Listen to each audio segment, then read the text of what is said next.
नमस्कार, मैं राकेश परमार। मित्रों, आज तो वैसे मंत्रिमंडल विस्तार के अलावा अगर किसी बात पर चर्चा हो तो ना मैं कुछ कह पाऊंगा ना ही आप सुनना चाहेंगे। इसलिए आज चर्चा सिर्फ मंत्रिमंडल विस्तार पर ही हो। मंत्रिमंडल विस्तार में किसको कौन मंत्रालय मिला, क्या हुआ, कौन किस पार्टी से है, क्या राजनीति है, ये सब तो आप समाचार पर कल से ही देख रहे हैं। आमतौर पर मैं वही कहता हूँ जो समाचारों में रह जाता है या नहीं कहा जाता या कहने योग्य नहीं है, समाचारों की हैसियत नहीं है कि वो ये बात कह दें। मैं कोशिश करता हूँ कि वो बात कहें, क्योंकि हम सोशल मीडिया पर भी भोंपुई की काम करेंगे तो फिर तो समाचार चैनल ही काफ़ी, आप उस पर देखें। मित्रों, दो तीन चीज़ों पर चर्चा बड़ा अनिवार्य है। जो आया है उसकी चर्चा बाद में। चर्चा जो गया है, समाचारों में विपक्ष के जो प्रवक्ता लोग हैं वो सब अपने अपने हिसाब से कह रहे हैं। वो गलत भी नहीं है, उन पर चर्चा करने की ज़रूरत नहीं है, वो अपने हिसाब से बात कर रहे हैं। मैं आश्चर्य में नहीं हूँ रविशंकर प्रसाद, प्रकाश जावड़ेकर और डॉक्टर हर्षवर्धन के जाने से। निशंक जी तो अपने स्वास्थ्य कारणों से गए, कोरोना से इन्फेक्टेड थे, वो आए थे। मोदी मंत्रिमंडल में सबका ये स्वभाव है कि आपको राष्ट्र पहले, नेशन फर्स्ट की नीति अपनानी है। वो बेचारे घर में आराम नहीं किए, डॉक्टरों के गाइडलाइन को साइडलाइन करके वो वापस अपने काम में लग गए थे, क्योंकि बच्चों का भविष्य सर पे था। परीक्षाएं होंगी नहीं होंगी, तरह तरह के कयास लगे जा रहे थे। हालांकि माननीय प्रधानमंत्री जी ने आकर के राष्ट्र को संबोधित किया और बच्चों को बताया कि परीक्षा आपको देने की ज़रूरत नहीं, आप प्रमोट हो जाएंगे। मैंने उस विषय पर अपना ऑब्जेक्शन जाहिर किया था कि जब चुनाव हो सकते हैं, रैली हो सकती है, तो परीक्षा क्यों नहीं। हालांकि वो बात की बात है, मेरा मतलब शिक्षा मंत्रालय से है। लेकिन दोबारा वो तबीयत उनका ख़राब हो गया, वो अस्पताल में भर्ती हो गए।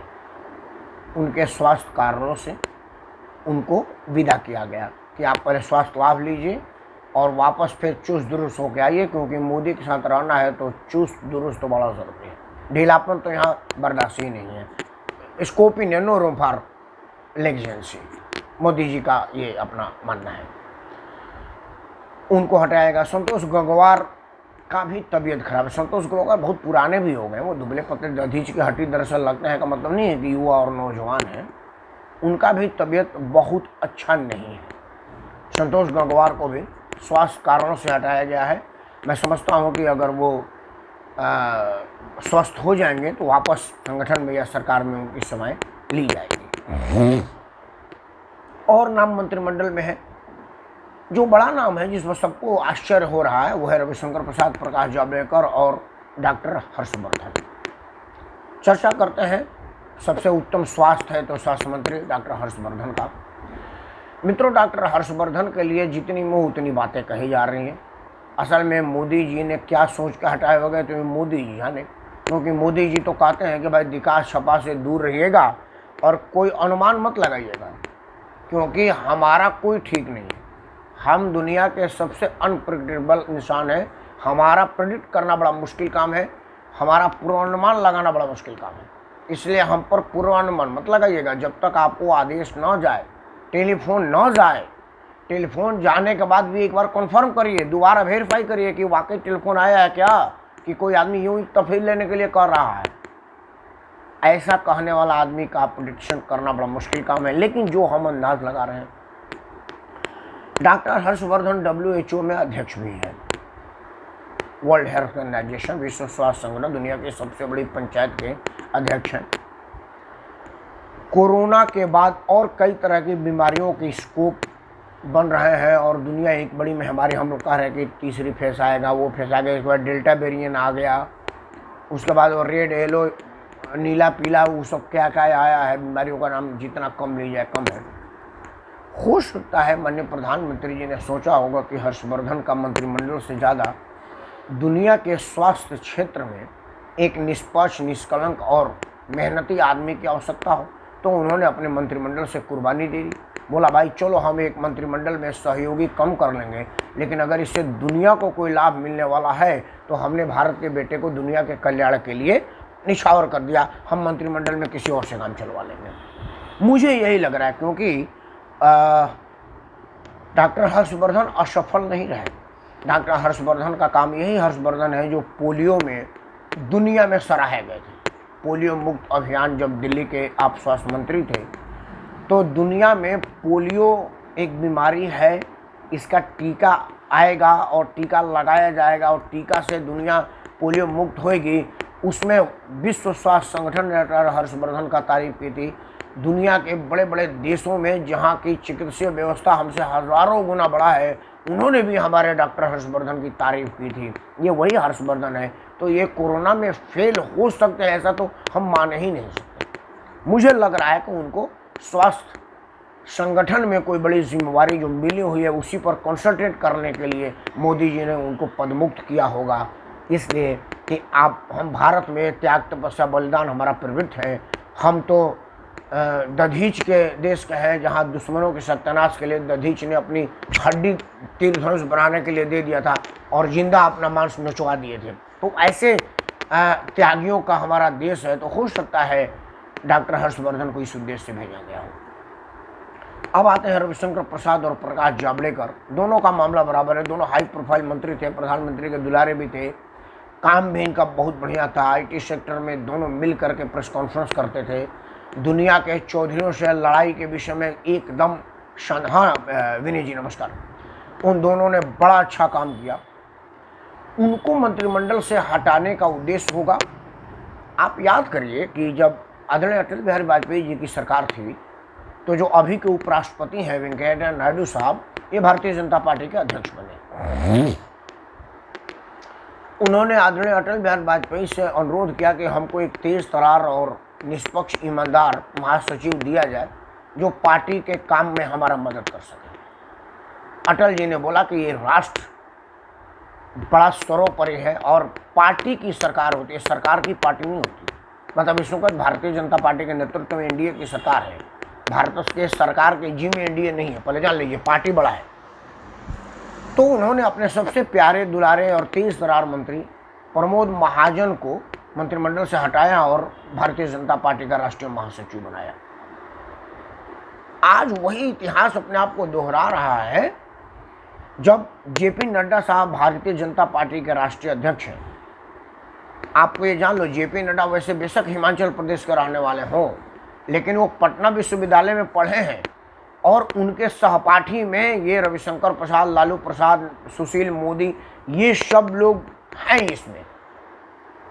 तो इन सब लोगों के वजह से, इन सब लोगों के होने के वजह से, मित्रता होने की वजह से हो सकता है रविशंकर प्रसाद कंफर्टेबल महसूस करें जेपी नड्डा के साथ। और अब कोई आश्चर्य नहीं होगा, जो मेरा अपना पूरा अनुमान है कि जरूर आज या कल में वो पार्टी के राष्ट्रीय महासचिव की नियुक्ति पत्र पा जाएंगे, क्योंकि वो लोग पार्टी का पक्ष बड़ा ईमानदारी से रखते हैं, बड़ी तत्परता से रखते हैं और बड़ी जिम्मेवारी से रखते हैं। वही बात प्रकाश जावड़ेकर का है।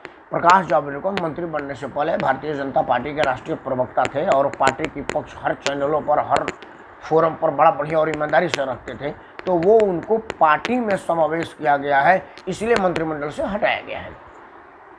नरेंद्र मोदी का मानना है कि मंत्रिमंडल में तकनीकी विशेषज्ञों की ज़्यादा आवश्यकता होती है, राजनीतिक विशेषज्ञ लोगों को राजनीतिक प्लेटफॉर्म पर जरूरत है। रविशंकर प्रसाद और प्रकाश जावड़ेकर राजनीतिक रूप से बड़े विशेषज्ञ लोग हैं, वकील लोग हैं, कानूनी बात करते हैं। एक और बात हो सकती है रविशंकर प्रसाद को हटाने में, सरकार के विरुद्ध कई मुकदमे हैं, तो हो सकता है सरकार को एक अनुभवी वकील की आवश्यकता हो, क्योंकि अरुण जेटली जी के परलोक सिधार जाने के बाद एक वरिष्ठतम वकील और भरोसेमंद वकील की आवश्यकता नरेंद्र मोदी को महसूस हुई होगी और उन्होंने कहा होगा कि रविशंकर प्रसाद इस मामले के लिए फिट हैं और हमारे भारतीय जनता पार्टी में मतलब नरेंद्र मोदी के शब्द, मेरे नहीं, मेरा भारतीय जनता पार्टी नहीं है, नरेंद्र मोदी के शब्दों में, उनके मन में कि हमारे भारतीय जनता पार्टी में आदमी महत्वपूर्ण होता है, पद महत्वपूर्ण नहीं होता। हमारे भाजपा में पद के लिए कोई नहीं बना गया है, राष्ट्र सर्वोपरि है और राष्ट्र हित में अगर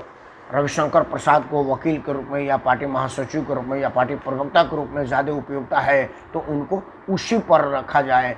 सरकार के लिए तो ब्यूरोक्रेट, टेक्नोक्रेट और बड़े बड़े वरिष्ठ वकील हैं ही हैं।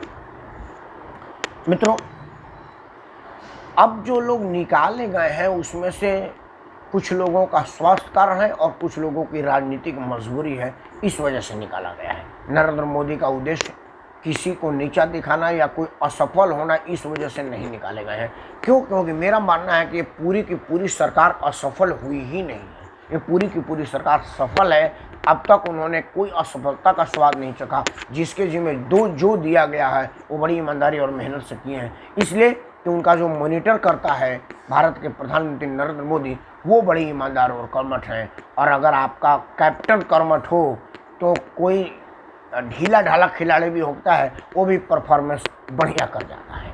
और वही स्थिति आज भारत के प्रधानमंत्री और भारत के कैबिनेट के साथ है। अब आते हैं जो मंत्रिमंडल में लोग हैं। हाँ, ओझा जी नमस्कार। जो मंत्रिमंडल में आज के तारीख में लोग लिए गए हैं, देखिए मैं भी 30-35 साल से दिल्ली के राष्ट्रीय राजधानी के लुटियन जोन में ही रहता हूँ, जहाँ लोग मंत्री बनते हैं, बिगड़ते हैं और जहाँ मंत्री लोग घूमते फिरते रहते हैं, मंत्री बनने के बाद भी और मंत्री बनने के पहले भी। मतलब उन्हीं लोगों के बीच में रहना सहना है। मेरा भी अपना कुछ अनुभव है मंत्रियों के बनने, बिगड़ने और मंत्रिमंडल में। मित्रों, मैं भी कई मंत्रिमंडल देखा, कम से कम 90 से तो देख ही रहा हूँ। जो ये मंत्रिमंडल बनी है वो ऐसा मंत्रिमंडल है कि जो देखेगा उसे लगेगा मेरा मंत्रिमंडल है।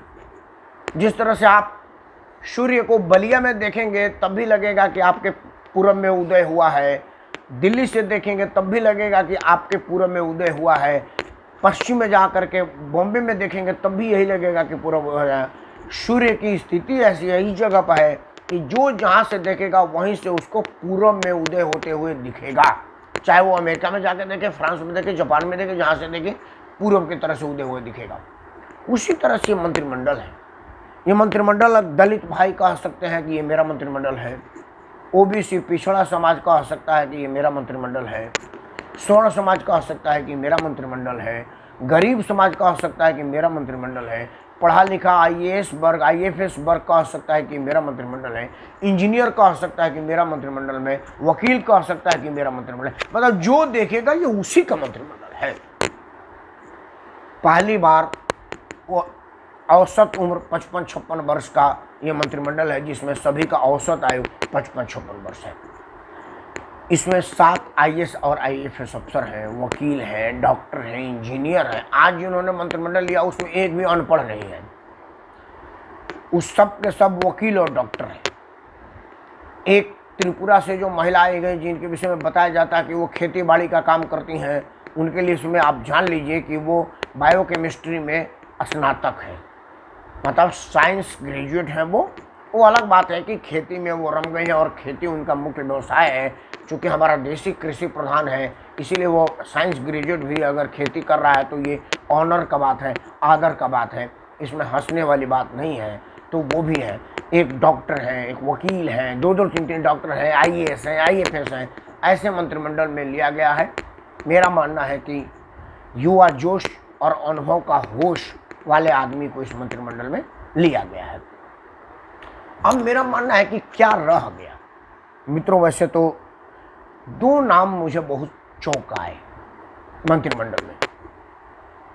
एक सुशील मोदी का नाम मैंने नहीं देखा, जबकि सुशील मोदी पटना से दिल्ली आ चुके थे। जब उनको उप मुख्यमंत्री से हटाया गया था तो ये क्लियर था कि अब ये केंद्र में मंत्री बनेंगे। वो GST काउंसिल के अध्यक्ष भी हैं, बड़ी जिम्मेदारी उनके पास है और वो मंत्रिमंडल बनने के लायक भी थे, क्योंकि रामविलास जी के उपचुनाव वाले सीट पर जीत करके राज्यसभा में भी आ गए थे। मतलब वो सारी योग्यताएं ले लिए थे, लेकिन सुशील मोदी को क्यों नहीं बनाया गया, ये आश्चर्य का विषय है। या तो हो सकता है बिहार की राजनीति में जो खींचाताना चल रहा है नीतीश कुमार और भारतीय जनता पार्टी के बीच, उसमें कहीं अनफिट हो गए हों, क्योंकि हम सब लोगों को पता है कि सुशील मोदी भारतीय जनता पार्टी से ज़्यादा नीतीश कुमार के नज़दीक है। हो सकता है स्थानीय भारतीय जनता पार्टी के नेताओं का ये दबाव हो कि सुशील मोदी का मंत्रिमंडल में लेना मतलब भारतीय जनता पार्टी के एक मंत्री को बढ़ा देना। और वैसे ही नीतीश कुमार अपने से ज़्यादा दूसरे पर भरोसा करने वाले आदमी हैं। नीतीश कुमार ने अपना मंत्रिमंडल के 4 सहयोगियों के बजाय रामविलास पासवान के भगोड़े भाई और चिराग पासवान को राजनीतिक पटकनी देने वाले उनके चाचा पशुपति पारस को मंत्रिमंडल में शामिल करा करके खुश हो रहे हैं कि चलिए मेरा मंत्री नहीं बना, मेरा ललन सिंह यार है, रिश्तेदार है, मित्र है, पुराना वफादार है, बहुत पहले का साथी है, वो बेशक ना बना हो, पशुपति पारस तो बन गए। चिराग पासवान की राजनीतिक हैसियत तो बता दी गई। ये हो सकता है उनके मन में ये बात रही हो और इसी चीज़ को भाप करके सुशील मोदी को मंत्रिमंडल में नहीं लिया गया हो। एक जो सबसे ज़्यादा आश्चर्य और दुविधा और चिंता में मेरे को डाला, वो डाला पूर्वांचल से बहुत ज़्यादा स्कोप नहीं आया। पूर्वांचल में हालांकि गोरखपुर के मेयर को रखा गया है, लेकिन पूर्वांचल गोरखपुर नहीं है। बलिया, गाजीपुर, आजमगढ़ में से का किसी को लिया गया? नहीं लिया गया। मैं उत्तर प्रदेश के बलिया का हूँ, इस वजह से मैं नहीं कह रहा हूँ, लेकिन हमारे बलिया से 4 सांसद हैं। नरेंद्र मोदी अगर राजनीतिक रूप से थोड़ी चपलता दिखाते, आपको जानकर के आश्चर्य होगा कि श्री नीरज शेखर पूर्व प्रधानमंत्री परम श्रद्धेय चंद्रशेखर जी के बेटे हैं। आज भी चंद्रशेखर जी का पूरे देश नहीं दुनिया में फॉलोअर्स हैं और उनका एक बड़ा नाम है। ये प्रधानमंत्री खुद पार्लियामेंट में उनके नाम की किताब जो उन्हीं के उपसभापति ने लिखा था, उनके पार्लियामेंट एनेक्स बना में कहा था कि मृत्यु के इतने दिन बाद भी इतने ज़्यादा फॉलोअर्स का पार्लियामेंट एनेक्सी जैसे हाई सिक्योरिटी जोन में आ जाना, ये बताता है कि चंद्रशेखर जी कितने लोगों के दुलारे थे, कितने लोगों के प्यारे थे। मैं ही ऐसा आदमी हूँ जिसका नज़दीकी नीरज शेखर से भी मेरा सीधा संवाद है। जो कार्ड वितरण की जिम्मेवारी जिनके पास थी, श्री दुर्गा सिंह जी, अब वो दिवंगत है, ईश्वर उनका आत्मा को शांति दे, वो मेरे बड़े भाई की तरफ से है, उनका भी मेरा परिचय है। और जो लेखक थे वो तो मेरे गांव के ही हैं। मतलब तीनों ही जगह से मेरे पास आने का प्रचुर मात्रा में पास आने का था और सबने बोला था कि मैं 5 पास तुझे दूंगा, 2 पास तुझे दूंगा। अंत तक ये हुआ कि दुर्गा जी ने कहा कि मैं 1 पास बचा कर रखा हूँ, राकेश ले जाओ। मैं बोला मैं तो नहीं लूँगा, मैं तो लेखक महोदय से लूँगा, मेरे गांव का है। बोला तो तुम पार्लियामेंट में नहीं जा पाओगे, और तुम नहीं जा पाओगे मुझे बड़ा अफसोस होगा, क्योंकि अध्यक्ष जी के पुराने लोगों में से तुम भी हो, वफादार, ईमानदार और निस्वार्थ भाव से अध्यक्ष जी के साथ आना जाना और कभी किसी काम के लिए न कहना, ये तुम्हारे संस्कार और कल्चर में है। इसलिए मैं चाहूँगा राकेश भाई आप आइए और पास ले जाइए। खैर मैं सीधे पार्लियामेंट में गया, क्योंकि उस वक्त पार्लियामेंट के डायरेक्टर मेरे मित्र थे। मैं उनके नाम पर अंदर चला गया और वहाँ से मैं एनेक्सी में गया, लेकिन फिर भी दुर्गा जी मेरे नाम का पास रखे हुए थे। हालांकि मैं जो गया था वो हम लोग बिना पास में गए थे, क्योंकि हमारे एक मित्र पार्लियामेंट के डायरेक्टर थे और हम पार्लियामेंट के डायरेक्टर को मिलने गए और डायरेक्टर के साथ उस जीबी मौलंकर हाल में चले गए। हमको पास की आवश्यकता नहीं पड़ी, क्योंकि पास की आवश्यकता चूँकि वो पार्लियामेंट के अंदर था, इसलिए पार्लियामेंट के गेट पर पड़ती, हम दूसरा तरीका लगाया अपने लिए। लेकिन फिर भी दुर्गा जी, मतलब आप समझिए कि मुझ जैसे आदमी को भी पास नसीब नहीं हुआ, तो समझिए कि कितनी ज़्यादा पास वितरण हुई होगी और कितने लोग मायूस हुए होंगे। ये मोदी जी ने कहा था। उनका पुत्र 2007 से लगातार संसद का सदस्य है। उनके पुत्र पर समाजवादी पार्टी जैसी परिवारवादी पार्टी, लूट पार्टी, टोटीचोर पार्टी और बेईमान पार्टी का ही सदस्य होते हुए भी नीरज शेखर पर किसी तरह की बेईमानी, किसी तरह की भ्रष्टाचार का कोई इल्जाम नहीं लगा। नीरज शेखर बिल्कुल काली कोठरी में रह करके भी बेदाग निकल जाने की क्षमता वाला इंसान है। सॉफ्ट स्पोकन है, हर आदमी से बात करते हैं। आप फ़ोन करेंगे तो वो सीधा वही उठाते हैं, और इसी कारण से नहीं उठाए तो आपको बाद में कॉल बैक करते हैं। कल ही की बात है, मैंने फ़ोन किया था, फ़ोन नहीं उठाए। 15-20 मिनट बाद फ़ोन आया मेरे को कॉल बैक, बोलो राकेश मेरे भैया नमस्कार, 8 तारीख को पूज्य बाबा के पुण्यतिथि पर राजघाट पर कार्यक्रम का क्या है? नहीं हो रहा है, सरकार परमिशन नहीं दे रही है। मैं बोला ठीक है भैया धन्यवाद। तो वो हम जैसे साधारण आदमी से भी अगर बात कर सकते हैं तो आप समझिए वो किसको इग्नोर करते होंगे। तो नीरज शेखर इतना सौम्य, इतना शानदार, इतना शालीन व्यक्तित्व के आदमी, और उनको मंत्रिमंडल में ना लेकर के पूरे देश में युवाओं को एक मैसेज दिया कि नरेंद्र मोदी उनको नहीं तहरीर देते जो वाकई में शरीफ और ईमानदार है।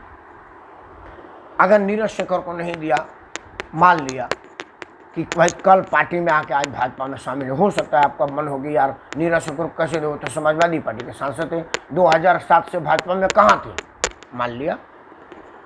वीरेंद्र सिंह मस्त तो 2007 से भी पहले से सांसद हैं। वीरेंद्र सिंह मस्त तो सरदेव चंद्रशेखर जी के ज़माने से सांसद हैं। पहली बार उन्होंने फूलन देवी को हराया था, वो भी बलिया से जार भदोही में जाकर के। बलिया का रहने वाले, मेरे गांव से 5-6 किलोमीटर दूर पर वीरेंद्र सिंह मस्त का घर है, और वीरेंद्र मस्त जा करके भदोही में डंका गाड़ाए थे और एक से एक क्षत्रपों को हराया उन्होंने। अब बलिया में सांसद हैं। संसदीय अनुभव बलिया में वर्तमान में जितने लोग हैं उसमें सरदेव चंद्रशेखर जी की तो राजनीतिक हैसियत ही बहुत ही, उनसे तो चर्चा ही किसी की नहीं की जा सकती। उसके बाद भारतीय जनता पार्टी का लगातार सांसद सदस्य रहने की रिकॉर्ड वीरेंद्र सिंह मस्त के पास थी। स्वर्ण समाज से भी थे, आपके राष्ट्रीय किसान के अध्यक्ष भी थे।